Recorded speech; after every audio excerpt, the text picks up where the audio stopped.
Hello everyone! This film stars Viggo Mortensen, known for his role as Aragorn, portraying a Russian mob boss. It features a mixture of crime, an Eastern European underground entourage, broken Russian, and gripping cliffhangers filled with betrayals and twists. Winter, Christmas Eve. A respectable-looking man is sitting in a chair in Azim's barbershop. He reads a newspaper while the barber is cutting his hair. At this time, Ekrem, Azim's nephew, appears on the doorstep. He looks okay, but he won't do one lousy thing. At one point, Uncle hands a straight razor to Ekrem, but he refuses to take it. Azim says that his relative refuses to do what he promised. The uncle once again urges his nephew to take the razor, then swiftly restrains the Russian sitting in the chair and orders Ekrem to kill him. He obediently obeys, though he looks lost. The next scene transports us to a pharmacy. At night, a barefoot teenage girl walks in wearing a tattered dress covered with an oversized cloak. She asks for help and says she doesn't want to die, but the pharmacist thinks that she's asking for illegal substances. Unexpectedly, a pool of blood gushes out from beneath the girl, causing her to lose consciousness. This is followed by a transition to a new scene where the girl is wheeled on a stretcher in the hospital. There, midwife Anna examines her and uncovers a diary in her bag. Was she hemorrhaging when you found her? Yes. The girl was brought in from outside unconscious, so no one knows her name or any details about her. Her arms are covered with bruises and puncture marks. The fetus begins to suffer from hypoxia while the girl is lying on the operating table. Doctors decide to perform an emergency C-section to at least save the baby. Ultimately, only the baby survives, while the girl tragically passes away, leaving Anna with the diary. Call it. Unidentified woman died December the 20th, 2313. The next scene shows us the midwife again. Anna is riding her bike through London to her relative's home. In the morning, she gives the diary to Uncle Stepan to translate it because he knows Russian well and can make out any handwriting. The woman is determined to discover the identity of the deceased girl and locate any relative she may have in order to find a suitable home for the newborn baby girl, rather than sending her to an orphanage. Should put this into her coffin. Bury her secrets with her bodies. Anna flips through the diary and finds a business card for the Trans-Siberian restaurant. The narration begins, recounting the story of the girl who has passed in the hospital. Her father died in a mine near her hometown, and she herself escaped to England in search of a new and better life. Anna parks her bike near the restaurant mentioned in the business card. As she arrives, she is seen by two men engaged in a conversation about the infamous hairdresser, Azim. They glance at Anna before going their separate ways. One drives off in his car, while the other heads towards a nearby door. It turns out that Anna is going to the same place. The man who drove away works for the father of the second man. The midwife is greeted by the owner of Trans-Siberian restaurant, an elderly man. He says that the restaurant is closed, and Anna has the wrong address. But the woman wouldn't leave, holding out her medical badge. The owner notes the surname, Hitrova, and asks Anna about her family roots. Anna's father was a Russian named Ivan. After this brief introduction, the man lets Anna inside. The restaurant is bustling with preparations for a family dinner, and the owner introduces Anna to his son, Kirill. He was the one gazing at Anna while she was parking. Here's my son, Kirill. Later on, Anna and the restaurant owner proceed to the kitchen, where she reveals the business card she found in the diary of the deceased girl. The old man replies that the card is old and was made before the restaurant was renovated. He says that if the dead girl had been there, he would have certainly remembered her. At that very moment, Kirill's friend, who had left earlier, parks right beside the midwife's bike. He steps out of the car, accompanied by Azim and his wife. In the kitchen, the restaurant owner says he's sorry about the tragic death of the girl. Anna attempts to comfort him by revealing that she has a diary belonging to the deceased girl. Her intention is to use it as a means to uncover clues about the girl's family. Upon learning that the midwife has the diary, the elderly owner offers his assistance in translating its contents and establishing contact with the girl's relatives. You will bring the diary here, and I will translate it for you. Anna tells him that her uncle is already reading the diary. The owner quickly suggests that she come to the restaurant again and bring the diary the next day at 7 p.m. Finally, he asks Anna if she's a full-time employee at Trafalgar Hospital, where the dead girl was admitted. Upon leaving the restaurant, Anna encounters Kirill's companion, who compliments her bike. After a brief talk, the woman leaves for her uncle and aunt's house without saying goodbye or reciprocating his advances. Over dinner, Stepan asks why his niece is not spending Christmas with her boyfriend. Anna replies that they broke up and now she's staying with them for a while. Subsequently, Stepan, fueled by alcohol, makes racist comments and reminds his niece that her baby was stillborn due to the baby's father being black. Anna is compelled to leave the house, unable to stand such offensive remarks, while her aunt is having a loud argument with her unruly husband. After that, we're back to the Trans-Siberian restaurant again, where a festive dinner is in full swing. Azim raises a glass to the owner, Semyon, and wishes him good health. Suddenly, Kirill enters the room and begins intensely discussing something on the phone about the shore, the police, and his father's involvement in the events. Azim nods as if to confirm Kirill's words. No, my father is not involved. Azim, Kirill, and his driver arrive at the barbershop, which we saw in the beginning of the movie. The killer barber insists on having a one-on-one conversation with the Trans-Siberian owner's son, but the latter says that his companion is not a driver, but an undertaker, so he will go with them. Azim replies that he does not like Kirill's friend, but still opens the door to the premises. He shows the two his establishment. There is a barbershop on the ground floor and a small gambling club upstairs. Suddenly, Azim's nephew, Ekrem, tries to run past the driver. Hey, Ekrem. He's very pleased that he was able to get tickets to a Chelsea game. Azim hugs him and sends him off to watch his DVDs. It turns out that the kid is mentally challenged. Afterwards, Azim takes his guest to a large industrial refrigerator and opens it. Inside lies the corpse of the very man whose throat had been slit. Kirill recognizes the man as someone who was like a brother to him, but for some reason, with a villainous smirk, he replies that now he looks more like an ice cream. Then he spits on the corpse and leaves, leaving the dirty work to the driver and part-time undertaker. He touches the body and asks for a hairdryer. The undertaker finds a wallet full of money in the victim's pocket. As a joke, he pays Azim for a haircut, handing him the slightly thawed bills to Kirill's amusement. He then gets rid of the dead man's fingers and teeth. Better burn wallet. Kirill and his driver get to a deserted part of the waterfront, where a stone staircase from the sidewalk goes straight into the Thames. There, they toss out a body wrapped in cloth, but don't tie anything heavy to it. The driver assures that the body will fall behind the floodgates, and no one will ever find it. Meanwhile, at the hospital, Anna visits the baby and feels a sense of sadness as she stands by the crib. She gets on her bike after work. As the midwife drives to her destination, the dead girl's voice starts narrating a new excerpt from her diary. She had a friend who had traveled all over Europe and talked a lot about the cities of the future he saw there. Anna arrives at Semyon's restaurant, where she hands him a copy of the diary. She explains that she's keeping the original with the hope of giving it to the deceased's daughter in the future. Semyon, the restaurant owner, mentions that he'll need a clear head to translate it and admits he's had a few drinks today. He assures Anna that he'll start translating the next day and asks for Anna's address to send her the translation. As Anna says goodbye to the owner of the Trans-Siberian restaurant, a tipsy Kirill and his driver, Nikolai, stumble their way into the establishment. Semyon's son excitedly exclaims that he and Nikolai are now business partners.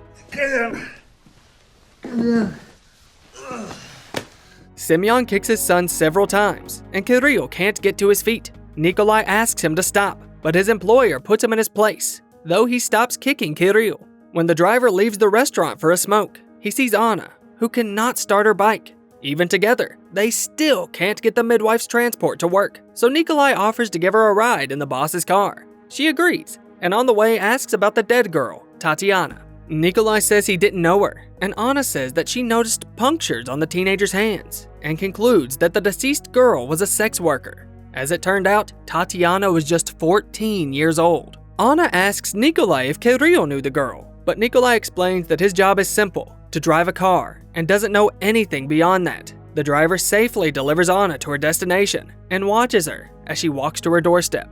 In the morning, the corpse of the man, whose fingers and teeth were removed by Nikolai after his death, is found washed up on the shores of the Thames. We think he might be Russian mafia. One of the investigators makes an assumption that the deceased belonged to the Russian mafia. His hunch is confirmed by the tattoo of the thieves' star on the deceased's knees. In the jacket pocket of the dead thug, the police find a note. He's been professionally processed.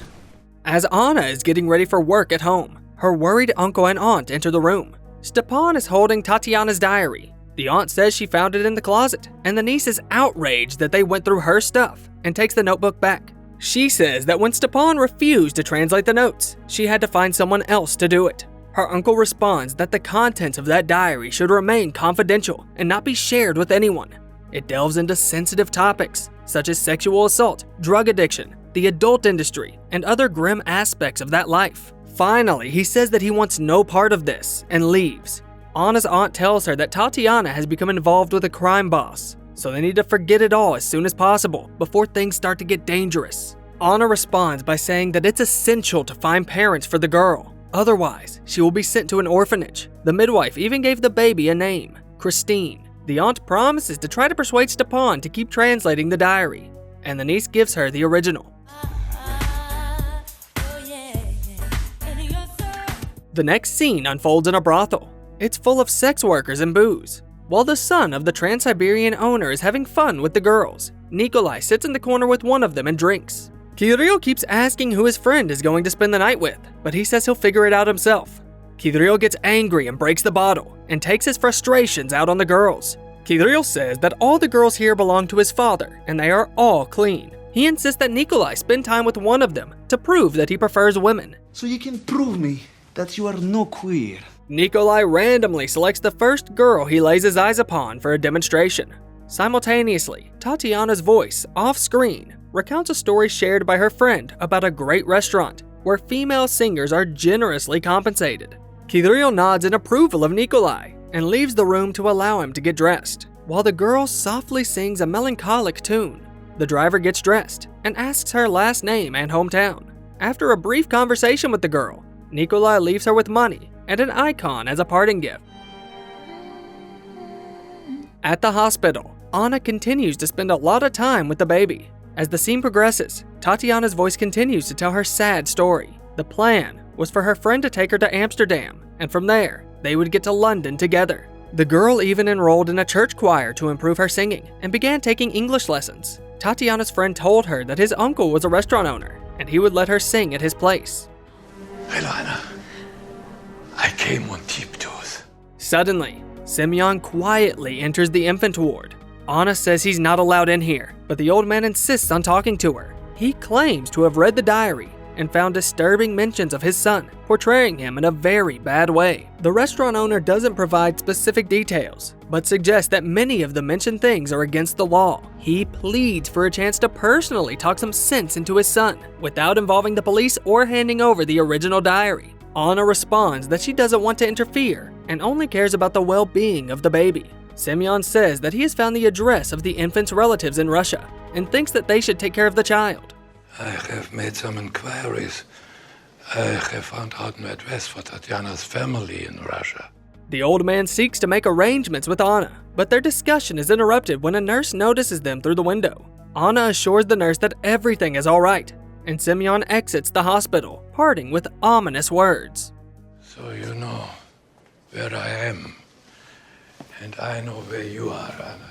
Anna is left alone, feeling bewildered, as the voice off-screen continues narrating the story. In her diary, the girl recounts being thrown down the stairs into sacks of potatoes and subjected to brutal beatings by Kirill in the basement. Kirill also attempted to sexually assault her. Enraged by his failure, he took his frustration out on her. Semyon then showed up in the basement and finished what Kirill couldn't, while shouting his sadistic rules on the treatment of women to his son.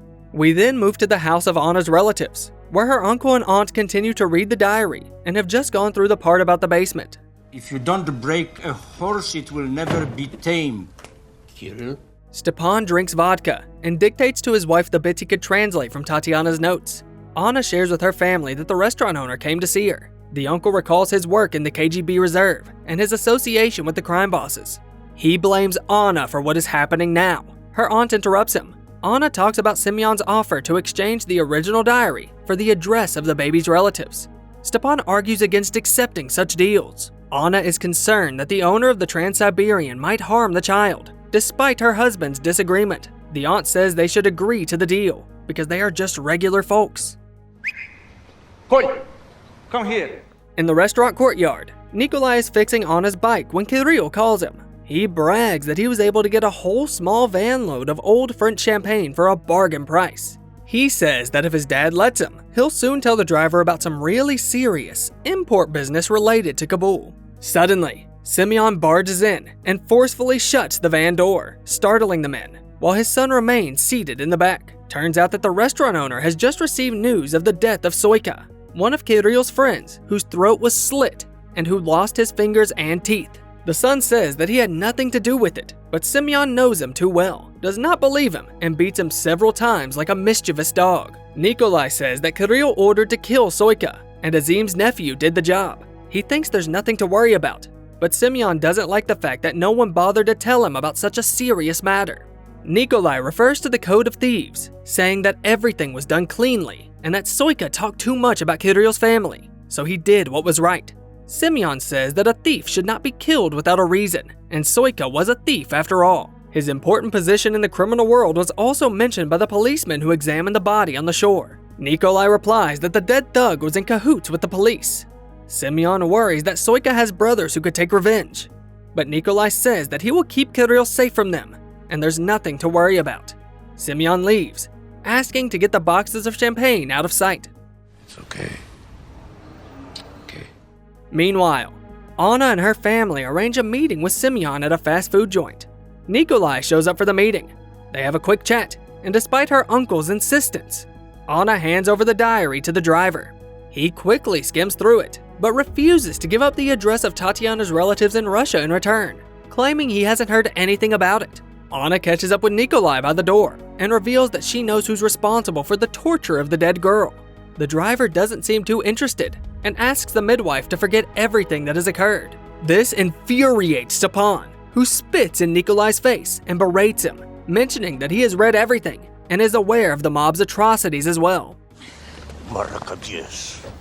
In the next scene, Tatiana's voice narrates another sad part of her story. Nikolai is reading the diary, sitting in the Trans-Siberian. Tatiana says that she cannot get out of her confinement because she is drugged every day, and all the windows are always closed, so she can't jump out. This is when Simeon enters the hall. Simple tasks. He's glad to have Nikolai around, as he can be trusted with such delicate matters. The head of the mafia says that in his business, the biggest danger comes from the stupid things. He then asks what exactly Soika said about his son. The driver is taken aback, but then tells him that the slanderer called Kirill a drunk and a queer. Simeon burns the diary and asks Nikolai to take care of Anna's uncle, who also read it. He leaves the driver no choice and walks away. Perhaps you can deal with him. Nikolai brings the fixed bike to the hospital, where Anna has just finished her shift. He also gives her the address of Tatiana's relatives, a village in Siberia. He hints that it is far from being heaven on earth, and the girl would be better off in London. He suggests that Anna adopt the baby, but she only takes the note with the address. Anna says that Nikolai read the diary. She wonders how he can go on living his life in peace after that, but the man answers with his standard remark that his job is to drive, not to delve into subtleties. Finally, he asks if Stepan really worked for the KGB and wonders if he lives in the same house with Anna. The midwife doesn't answer, and Nikolai leaves her the bike and goes away. As the Chelsea game kicks off, Azim's nephew joins the crowd. After a short while, he strays from the bustling group of fans and heads towards the graveyard to relieve himself. It's in that very place that the Soika's brothers stumble upon him and mercilessly slit his throat. The Trans-Siberian hosts the birthday celebrations of Simeon's elderly relative. The owner of the restaurant gets an unexpected visit from Azim. He tells Simeon about what happened to his nephew. The murderous barber says that now it is Kirill's turn. Soika's brothers told him they would spare him only if the barber delivers Simeon's son to them. The restaurant owner is surprised by such honesty and asks why Azim informed him of the offer. The old man replies that he is more afraid of Simeon than of mere thugs. Simeon warns Azim against doing business behind his back in the future and promises to handle the situation. The barber points out that the killers don't know what Kirill looks like. Simeon tells Azim to contact them and ask for 2 days to give them the son of the Russian mafia boss. In the next scene, we join Anna at her aunt and uncle's house reading the diary. We learn more about Tatiana's life story. She already knows that she is pregnant, but it hasn't begun to show yet. The pills the kidnappers gave her didn't work, so she has to give birth to the child. She thinks about killing herself and saving the baby from getting a bullet. Stepan enters through some door, with Nikolai closely trailing behind him after having been secretly observing him. The next scene shows us Anna standing in front of the Trans-Siberian. The owner's car pulls up to her. Nikolai and Kirill get out of it. The driver asks Anna what she's doing here. She replies that she doesn't know either, her mind seemingly elsewhere. Kirill tries to send her away rudely. Nikolai attempts to persuade Anna to leave, but she reveals to him that Semyon is the biological father of the baby girl who was conceived as a result of Tatiana's assault. Kirill lashes out against Anna, but Nikolai pulls him away. Both men go into the restaurant. Kirill voices his frustration over the recent arrest of the girl with whom the driver slept while Kirill was present. It's almost like someone gave them a tip on who to go after. Semyon asks his son to go down to the cellar to fetch some brandy. He insists that it is Kirill who has to go down to the basement because he wants to talk business with Nikolai. Kirill leaves, and the driver receives an offer to get the thieves stars, which means he could start doing business with other crime lords as their equal. Nikolai goes downstairs to the basement and sees the drunk Kirill there. He tells him that soon he will be, in a way, promoted. Happy to hear that, Kirill hugs his friend, exclaiming that their long-awaited dreams will finally come true, and they will be equals. The next day, all the heads of the criminal world gather at the restaurant. The distinct stars are tattooed on Nikolai's chest and knees. The scene transitions to Anna's relative's residence. Stepan is nowhere to be found, and her aunt suspects the driver of the mafia has something to do with that. Meanwhile, Azim and Nikolai go together to a public bathhouse for some kind of business meeting. Right. Azim leaves the recently initiated thief in the steam room and proceeds to the locker room, where he hands him over to two thugs, telling them it's Kirill. Azim himself leaves the bathhouse. Nikolai is taken to the hospital where Anna works. There, he tells her that her uncle is in Edinburgh. He sent him to Scotland instead of killing him. An agent comes in the ward. It's revealed that Nikolai is a double agent, and in a note found on the murdered thug's body retrieved from the water, he has provided authorities with information about the criminals. The higher-ups want to terminate Nikolai's operation, but he discloses that he has risen to the rank of a thief in law. If he were to stop now, everything, including the branding of his thieves' tattoos, would have been in vain. His intention is to assume leadership of the Russian mafia once Semyon is compelled to step down. He tells the agent about the deceased girl and her assault, which might help them arrest the owner of the Trans-Siberian. Additionally, he discloses that he possesses compelling evidence, the girl's diary. However, in order to obtain conclusive confirmation, it is necessary to conduct a paternity test. The next scene takes us to the restaurant. There, Kirill tells his little sister that yesterday he had a fight with her grandfather over what happened to Nikolai in the bathhouse. He accused Semyon of almost killing Nikolai. Then the police come to the restaurant and take a blood sample from the owner of the place. Later, the father and son come to realize why the authorities needed such a procedure. Semyon orders Kirill to steal the baby and kill her. Anna sees him in the elevator of the hospital, but fails to stop him in time.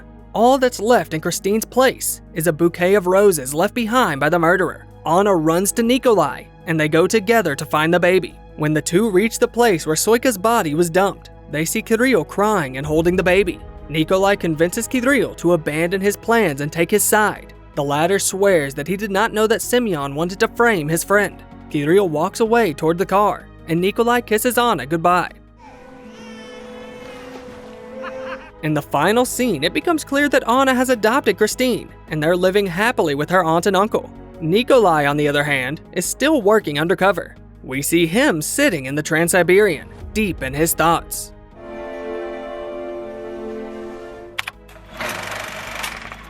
Viggo Mortensen, who portrayed the character Nikolai, took his role very seriously. He went to great lengths for the part by memorizing Russian phrases and even kept a Russian channel on at night to absorb the language while he slept. As a result of his dedication, the actor received well-deserved nominations for both the Oscar and the Golden Globe. Armin Mueller-Stahl delivered a compelling performance as the mafia boss Semyon. In the scene where Semyon gives his daughter a violin lesson, Armin played the piece himself because he worked as a concert violinist in his youth. As always, check out the name of the movie in the video description. Meanwhile, tell us in the comments, what other movies about Russian mafia do you know? Don't forget to subscribe to the channel and hit the like button to see even more cool recaps.